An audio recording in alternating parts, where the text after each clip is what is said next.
In the high-cost, low-margin world of Canada's trucking industry, decarbonization only works if the math adds up. For years, heavy haul operators have been stuck between the demand for lower emissions and the reality that high performance and torque are required to move freight across the prairies. The journey began at ATCO, where a bold proposal to scale compressed natural gas was supported by a culture of innovation and entrepreneurship. While the odds of success for a commercial demonstration were once pegged at less than 4%, the project found its footing through a strategic pivot to clean energy fuels. Today, they have proven that fleets can deploy natural gas-powered trucks without sacrificing the demands required for Western Canada's heavy loads. With $6.5 million in funding from ERA, this initiative is de-risking the adoption of 100 high-horsepower CNG and RNG fueled trucks. By putting these engines to the test in Alberta's extreme climate, the project is demonstrating that moving toward renewable natural gas is a practical way to build a more affordable, made-in-Canada, sustainable supply chain. I'm Danielle Parent, Technology Project Analyst at Emissions Reduction Alberta, and to get a better understanding of this innovative breakthrough, I sat down with Cody Brookwell, Director of Sales and Business Development at Clean Energy Fuels, to discuss how the Cummins X15N engine became a pivotal, gap-closing moment for heavy haulers, why the unofficial decision makers, the drivers, are embracing a quieter, odorless ride, and the lessons learned from operating 100 trucks in one of the world's most demanding environments. Here on Carbon Copy.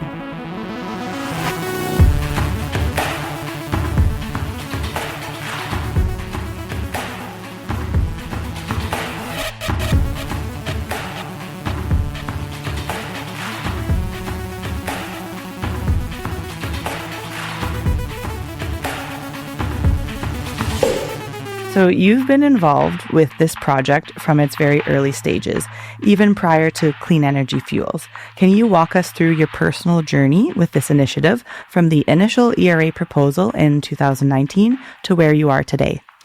Yeah, absolutely. So as you point out, my journey with this actually started before my time with Clean Energy. Back in 2018, I was working for my first employer, ATCO, on the natural gas distribution side of their business. As you guys know, ATCO has always had a very strong culture of innovation and entrepreneurship. So when the BEST challenge came out, there was a lot of excitement about it. And I was very fortunate to interact quite a bit with the innovation teams on both the gas and electric side. So I can't quite remember if my idea was solicited or not, but I produced my idea nonetheless. And fortunately, there was support for it. So I ultimately developed the proposal that laid out the framework for how we would launch, accelerate, and scale compressed natural gas in over-the-road trucking in Alberta. So Clean Energy was actually part of the plan from the start. They've been a leader in the natural gas infrastructure space for about 30 years. So I approached them when I was with ATCO to be a project partner to help de-risk one of the biggest components, which of course was the station infrastructure itself. I remember the challenge being heavily oversubscribed, which I'm sure most are.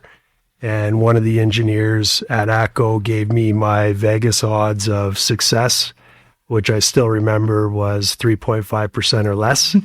So that was quite humbling and certainly managed my expectation. But at the end of the day, when we were awarded, I think it took quite a few people off guard, given it was a commercial scale demonstration rather than a technology validation. Ultimately, at the end of the day, ATCO decided that they were in full support of this initiative because it's good for their business, it's good for the ratepayer, but they weren't going to be the company that led the initiative. So I had to pivot, and I approached Clean Energy, and I pitched them the idea of them leading the way in Western Canada. And fortunately for me, they agreed with the condition that I would join the company and lead that endeavor on their behalf. So it's been quite a journey. Looking back, obviously, 2019 was a very long time ago, but it's been a very rewarding journey for sure. So prior to that, had Clean Energy had any presence in Canada? It's a great question, and the answer is yes. We've actually had a presence in Canada for, I think, over 20 years, and we have maybe in a different capacity than what we're doing now with the commercial truck stop. Obviously, that is a business model that we have pursued quite aggressively in the United States, but up here we have been in a capacity of supporting our customers in the garbage refuse space as well as the transit space. So in Alberta, Clean Energy was the company that designed, built, and maintained the transit facilities for Medicine Hat as well as Red Deer. And we support and maintain waste management as well as GFL right here in Edmonton. So that has been who we are, and we've certainly had a great presence in the Canadian market for a long time.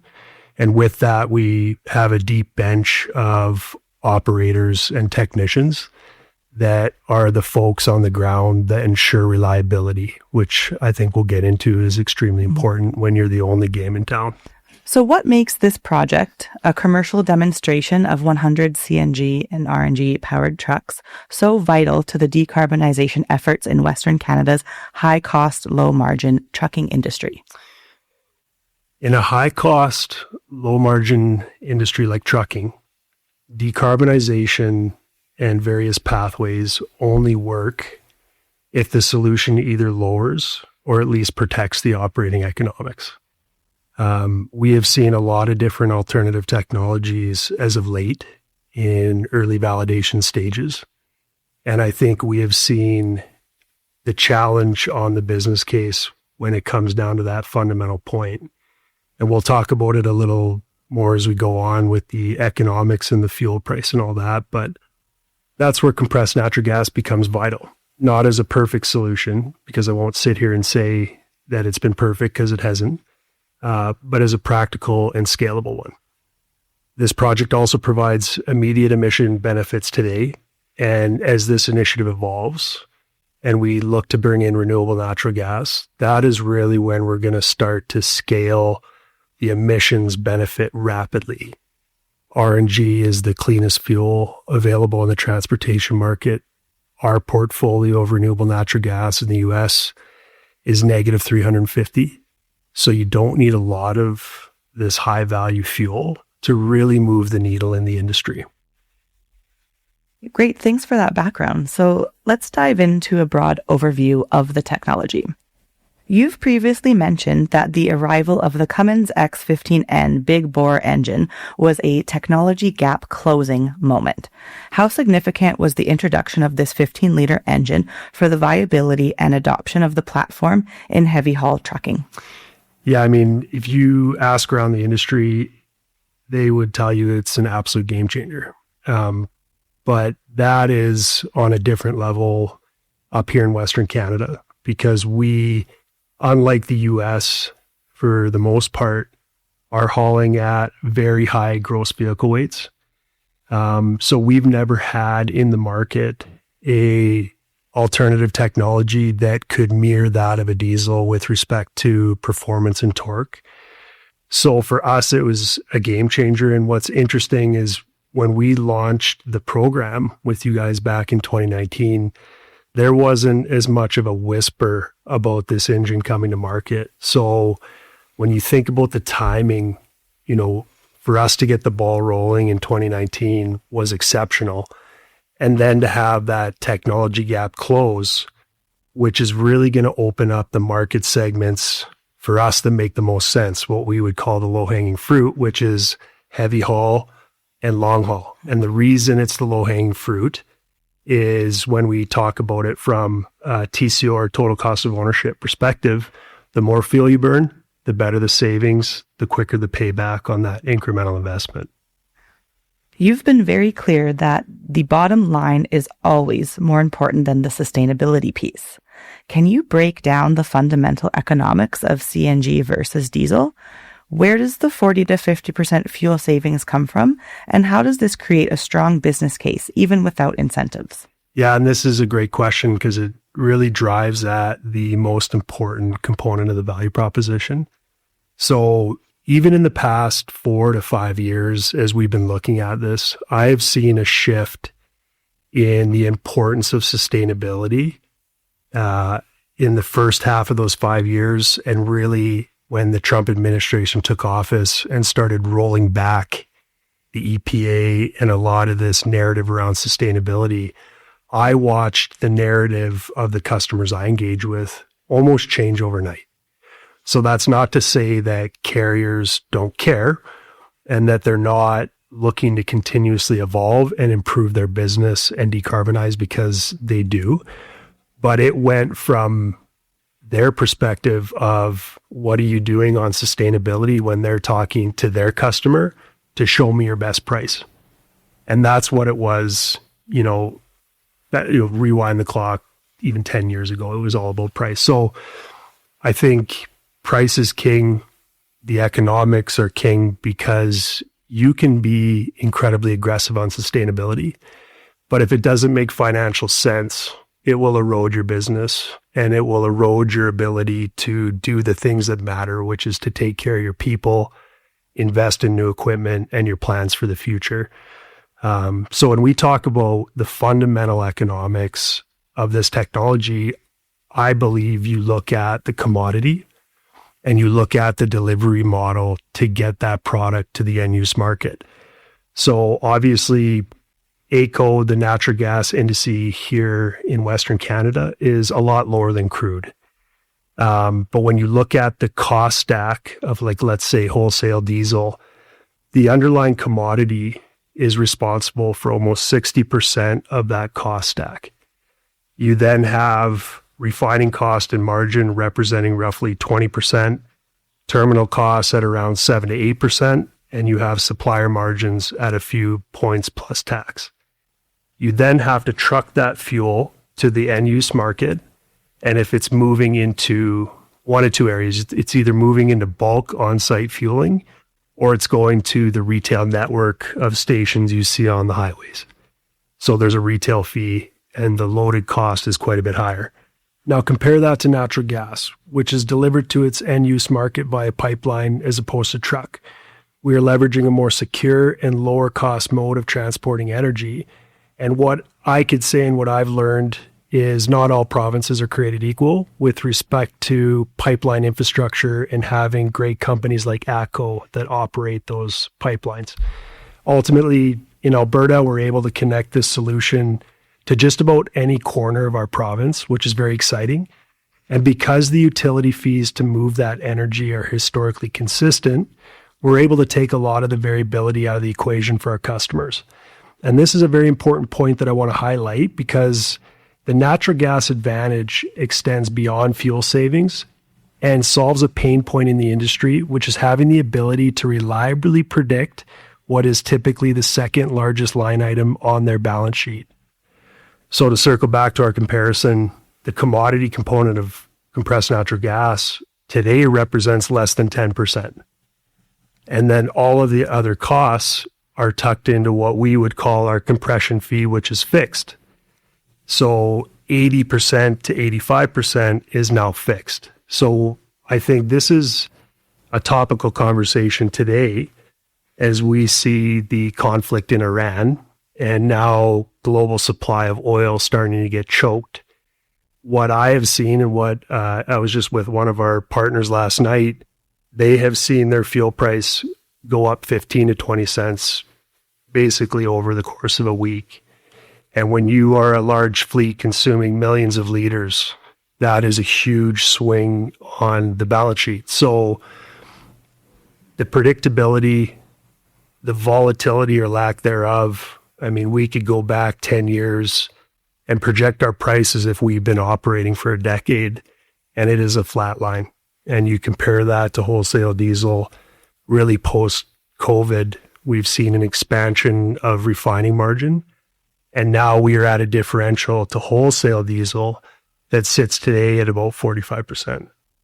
Now, fleets don't pay wholesale diesel necessarily, so they're paying even higher than that. So we have volumetric tiers that can get some of the largest users to 60% or more fuel savings, which is pretty incredible from a payback perspective. Can you dive deeper into what that payback looks like in terms of total cost of ownership and the initial investment? Yes, and it's a great question. So the fuel savings, again, are only half of the story. When we talk about the total cost of ownership, the other half is the operational side and looking at the maintenance nuances that either add cost or subtract cost out of maintaining that asset over its useful life. And when it comes to CNG, it does both. So on one hand, we are seeing higher cost to maintain the natural gas engine over the life of the asset, largely driven by the fact that it's a spark ignited engine versus direct inject. So changing out spark plugs and plug wires, having your CNG tank certified annually represents new items to do and additional costs over a diesel. But those are planned maintenance events. And the difference between planned and unplanned is quite a bit of money. And what we point to, and it resonates differently depending on who you're talking to, is the unplanned downtime related to after treatment systems today. And if you have the good fortune of talking to a maintenance professional in the trucking industry, their eyes roll into the back of their head when you say the word after treatment. And it's an issue for sure, but it's definitely compounded in extreme cold climates, which we love up here in Canada. So I think overall, you're going to have, of course, fuel savings, but I also believe what will eventually be flushed out by this program is you could potentially see maintenance savings as well, which is, again, half of the equation of the TCO.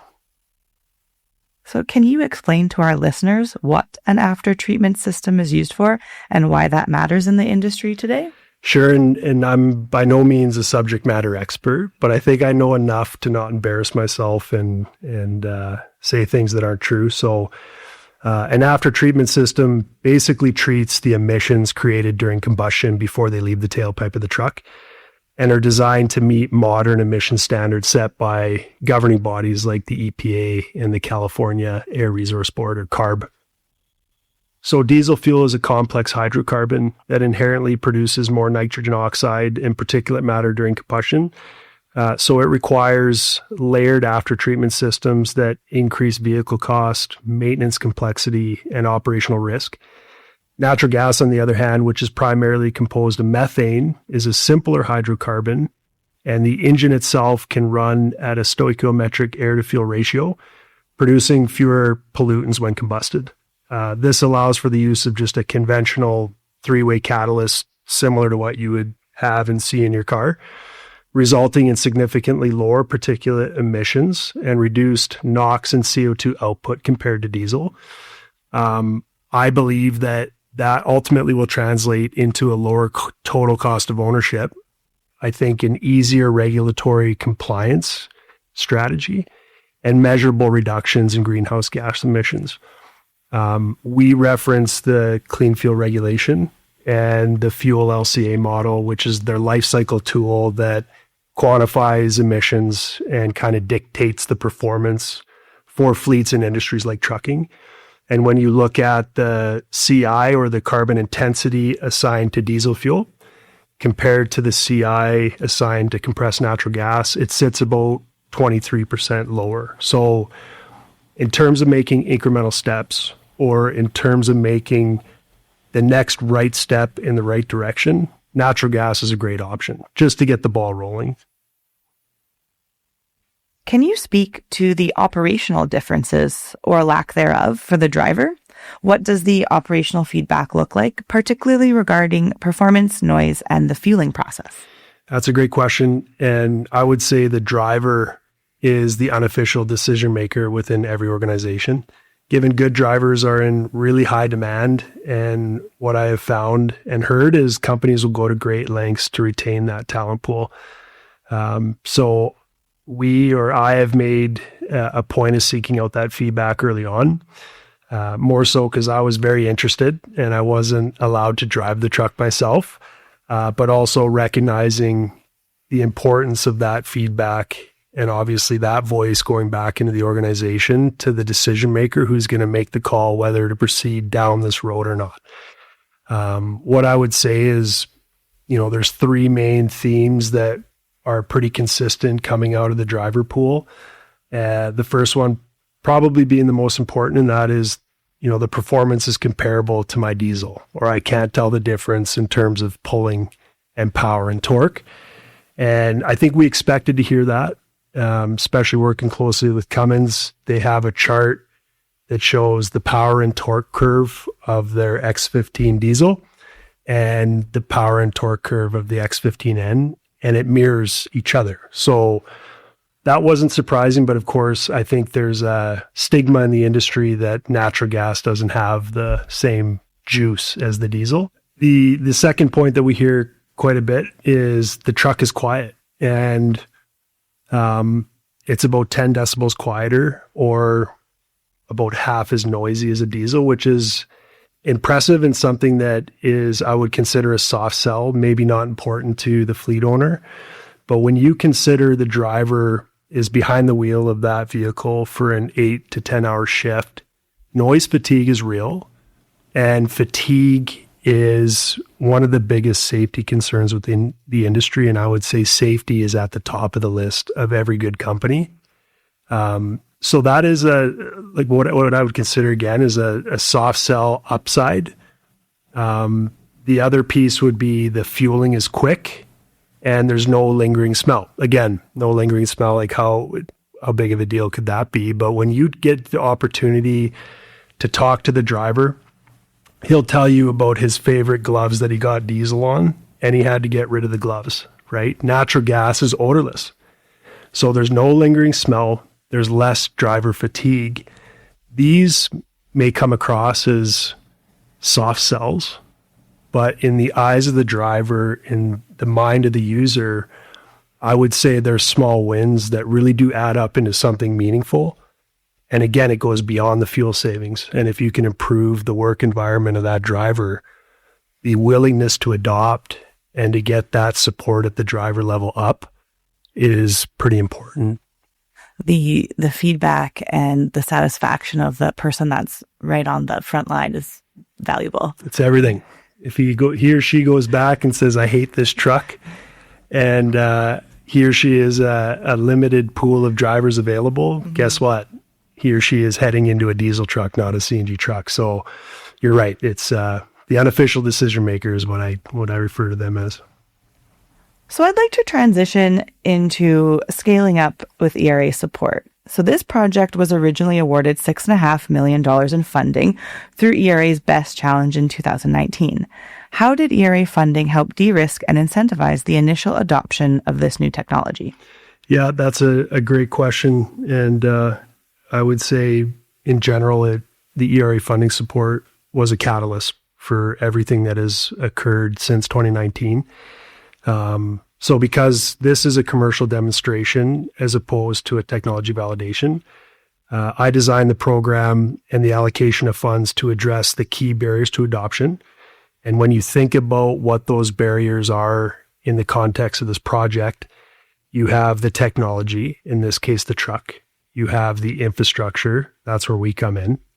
And then you have the service support, which is often and easily overlooked, but fundamental to the scaling and widespread adoption of any technology.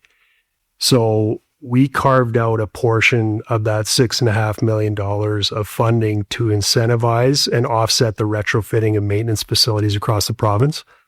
Of course, the balance of those funds being used to offset, de-risk, and buy down the incremental cost of the truck. What I would say is, fortunately, we have so many great forward-thinking leaders and companies within the OEM stakeholder group in Western Canada, especially in Alberta. And again, I think the funding was certainly a catalyst in terms of establishing those strategic partnerships early on. As much as I would like to think I'm a nice guy and these guys just want to do business with me, I don't think there's a better way to start a partnership than sitting down at the table with a bag of money. So it's been huge. And I think we all know there's value in operating on the leading edge when it comes to technology. And I'm very proud and excited about the foundation that we have built here in Alberta, because it's really setting the stage for this to take off in a meaningful way. Beyond the capital, how important was ERA's commitment in helping you launch the market and bring on other critical partners? Yeah, it was huge.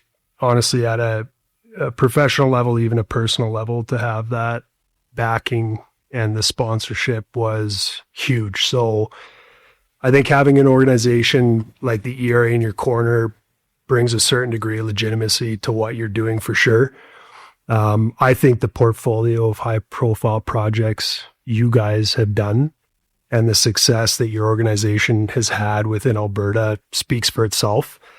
Anyone involved in the innovation space that's familiar with the ERA, or just in general the funding process, would recognize that the technology and the companies that receive funding go through a pretty rigorous vetting process.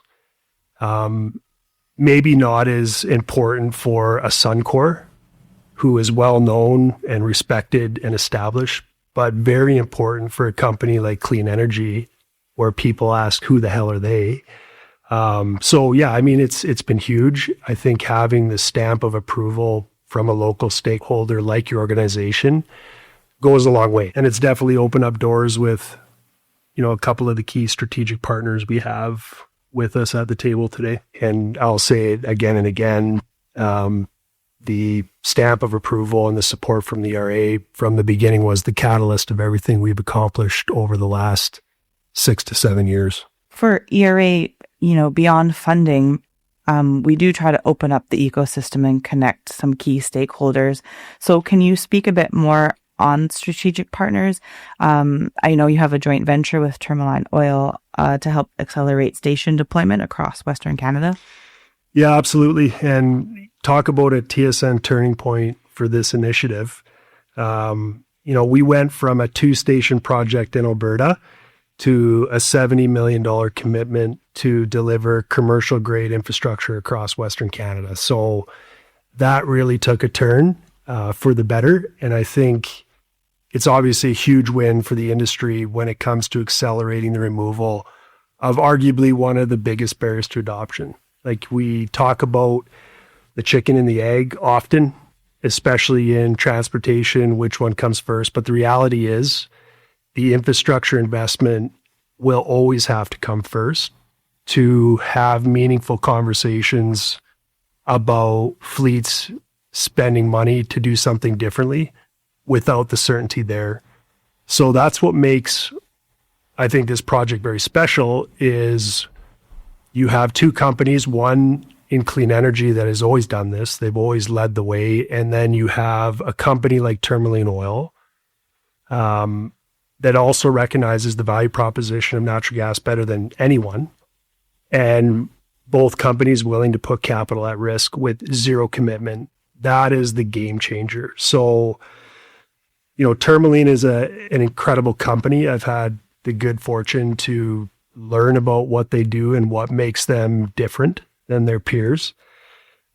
They're the largest producer of natural gas in the country, and they produce some of the lowest cost to develop, lowest emission natural gas in North America. I saw an article the other day that they were the first producer to achieve MIQ's grade A certification when it comes to methane, and that's a heck of an achievement. And I think it speaks to the innovation and continuous improvement mindset at that organization. Having a company of that caliber get in on the ground floor of something like what we're doing is everything, quite frankly. Like, that is the best case scenario. And when I reflect back at the timing of meeting them, it was in 2021. And it was at a time where I think they were in the late innings of a diesel displacement initiative within their organization, where they had systematically displaced diesel and all stationary combustion with their own natural gas. So I think it was a natural extension to that in many ways. They had tackled everything that was stationary, and now they're going after everything that moved. So scope 3 emissions upstream, largest contributor is trucking.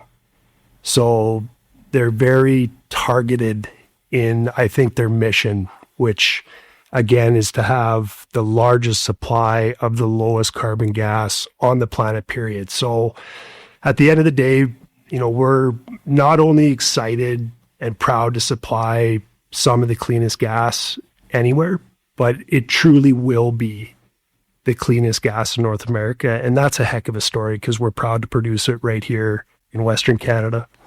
You now have stations operating in Calgary, Edmonton, Grand Prairie, and Kamloops, with more in development. Can you describe the strategy behind this infrastructure build-out and how it supports your partner fleets like the Mullen Group?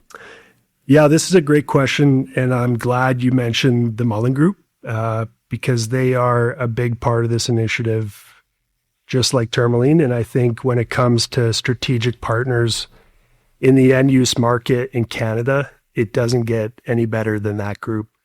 For your listeners not familiar with that organization, they are proudly an Alberta-based company, consist of over 42 independently managed business units that are spread out across Canada and the US. And, last I saw, they employ over 8,000 people.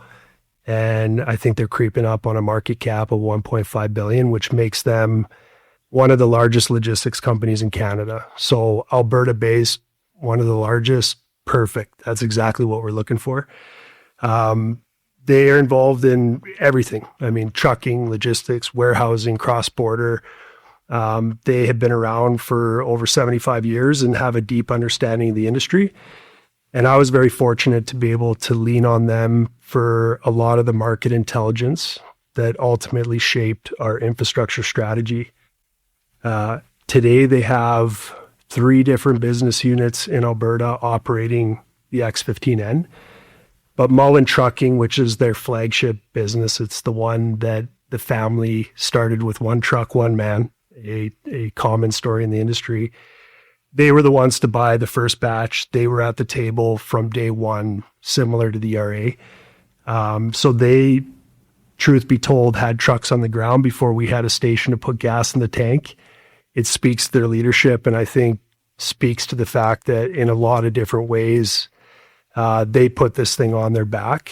And having a partner and industry leader that's willing to go through the growing pains and the learning curve is crucial, because there's no way around it.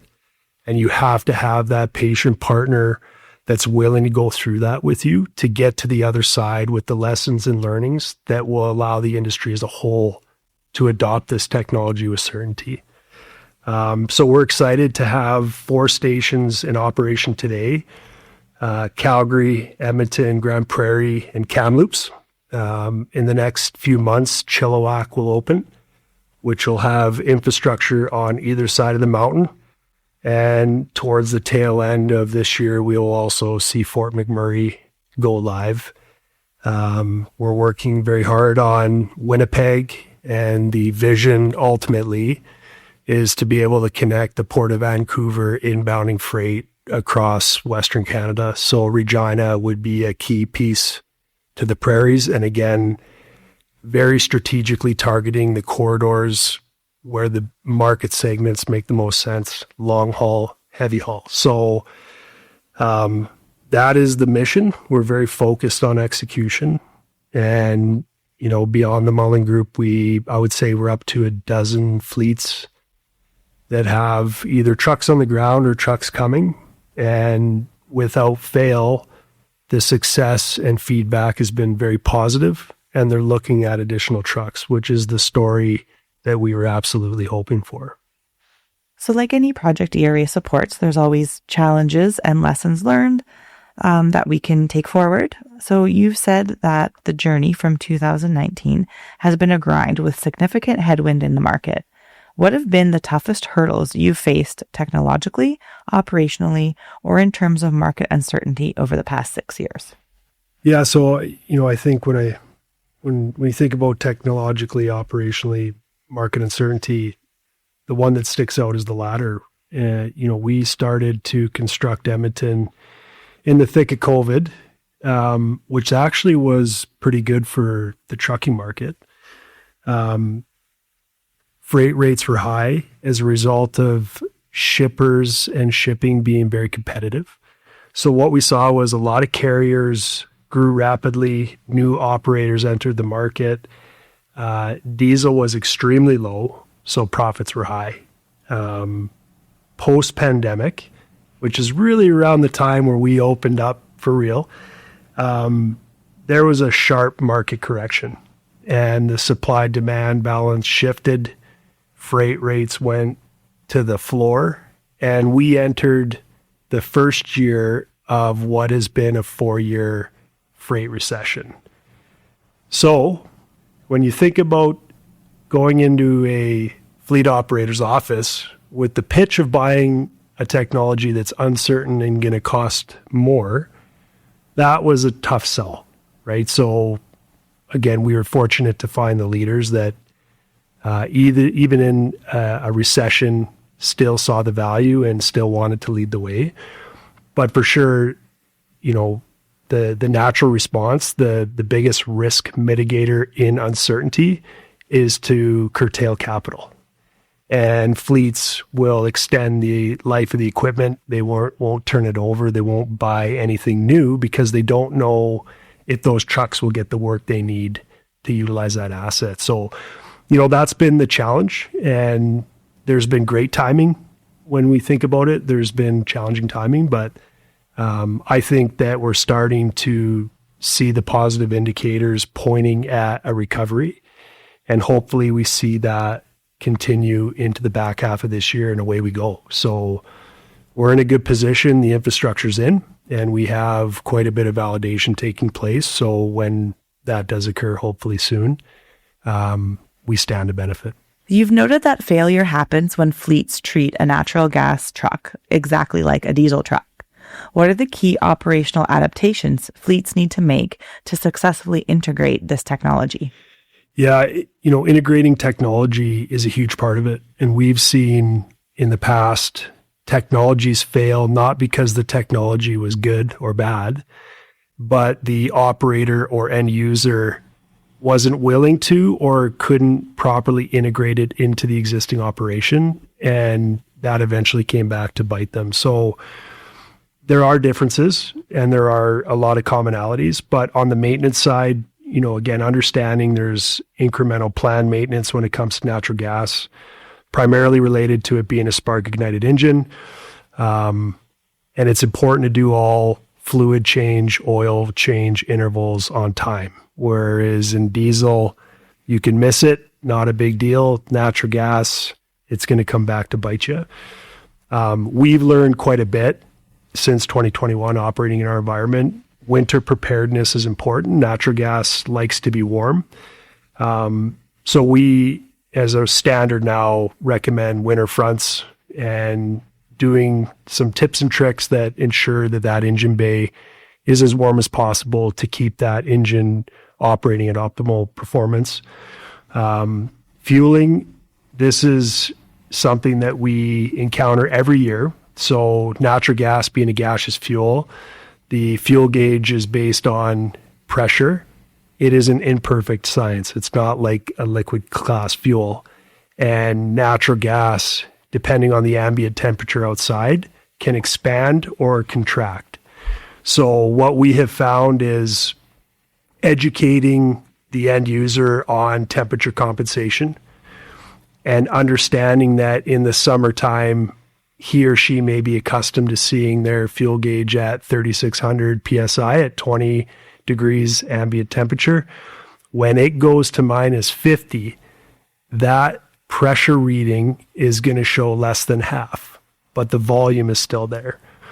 Understanding your routes, right-sizing the fuel system, which is one of the biggest contributors to the incremental cost, all extremely important. And then route planning. Obviously, the infrastructure is growing and developing, and I think having redundancy and certainty is very important, especially in Western Canada when it's minus 50 and a driver's on his way home from Fort McMurray, running out of fuel is actually a safety issue. So these are some of the things as we continue to flush through this. I'm very excited about the data we're collecting, the lessons and learnings that we're collecting as part of this, and ultimately the report that is going to reflect an aggregate data set over years, over 6 to 7 years. It's going to be incredibly valuable for the industry. So I'm very excited about that. So Cody, let's look ahead. Once the project closes and the 100 truck milestone is met, what does the future look like? What is the tipping point where adoption becomes self-sustaining without the need for additional incentives? Yeah, so I think hitting that 100 truck milestone obviously has been at the forefront of my mind for far too many years. But ultimately getting to that milestone is really just arriving at the base of the mountain. Like, we are putting out a significant investment, and we're going to need a heck of a lot more than 100 trucks to make good on that. But based on what I'm seeing in terms of the truck performance and reliability and the underlying economics, I know we're going to get there. It's just going to require a sustained effort over several years, which, we're very willing to do. In terms of the tipping point, it's hard to say. What I can point to in the past is refuse, the garbage sector, went down this exact path that trucking is going down now. It required incentive. It required the leaders in the industry to lead the way. But naturally, the need for the incentive went away because the economics, the operational piece was proven. Of all the trucks, garbage trucks purchased in North America, over half are natural gas now. So that's telling. So what we're really focused on and driving towards is getting as many of the leaders in Alberta into a truck as we can, because I think at some point the leaders will lead the way, prove it works, and the rest will follow. And there's been examples, like I said, where this has been the case, but they're going to follow not because they want to, but because they have to in order to remain competitive. And I think that story is playing out again as we speak. So the project uses both compressed natural gas and renewable natural gas. What is the vision for accelerating the transition to RNG, and what role could Alberta play in keeping those RNG molecules within the province? Yeah, so everything we're doing today is building towards that future. Clean Energy is the largest producer of renewable natural gas in the transportation market. And we have helped a lot of our customers in the US achieve net zero emissions. So it's always, a target on the lips of everybody in the industry, the path to net zero. It seems like a far off destination, but the reality is we have accomplished that in markets where there's policy similar to what we have now in Canada. And they're achieving that today without eroding the economics of their business. So we intend to do the same in Canada. And I would say continuing to accelerate and build the demand side of the equation here in Alberta is the first step to unlocking that. I think the need for incentives to de-risk the initial adoption will start to become less important as we flush out a lot of the kinks and confidence in the technology and as the business case grows. Shifting those incentives to help offset the higher cost of consuming RNG molecules within our provincial borders would be the natural next step, in my opinion. RNG is the lowest carbon fuel available in the transportation market today. So there'll be a huge opportunity from an emissions reduction perspective in the coming years. I think there is absolutely a role Alberta can play in pulling that win forward for the province. So myself and our listeners are interested to know what excites you most about the path ahead for natural gas in the Canadian freight sector, and what role will clean energy fuels play in that future? I love it. So what excites me most about the path ahead for this technology is that it's one of the few solutions that actually aligns with the economic reality of the industry while delivering benefits well beyond trucking itself. From my perspective, the challenge isn't willingness, it's viability. So solutions that increase cost, introduce operational risk, simply won't scale in a sector like trucking. That's what makes CNG so compelling in my mind, and it's not just the fleets that'll benefit. From my time at ATCO, I know that higher utilization of the utility system will benefit all ratepayers, not just fleets. So what that means is a lower cost for Alberta families to heat their home in the winter. A lower TCO model for freight will directly translate into a lower cost supply chain. More affordable freight means lower costs for goods and services, and hopefully that means a lower grocery bill for Alberta families to put food on the table. I think this pathway offers a rare win-win. It's not just an energy transformation story, it's a made in Canada affordability and reliability story. And that's what's really fueling the fire for me personally. In terms of the role clean energy will play, it will be the same role that we have always played since the company was founded almost 30 years ago. And that's to lead the way on infrastructure to unlock the value proposition for this industry. So we could see very real benefits beyond just the project and the technology for the province. Absolutely. It's not just a step in the right direction in terms of emissions. It's not just a step in the right direction in terms of trucking. This is truly a step in the right direction in terms of improving affordability for all Albertans. So Cody, thanks for taking the time to sit down and chat with us today. I learned a lot. Is there anything we didn't cover that you think is important to mention? No, I think we covered everything. And I just want to thank you guys again for your continued support. I know I've said it before, the ERA investment and support has been a catalyst. And I'm very grateful for the opportunity here and for the platform to share what I think is a great story for Alberta. So thank you guys.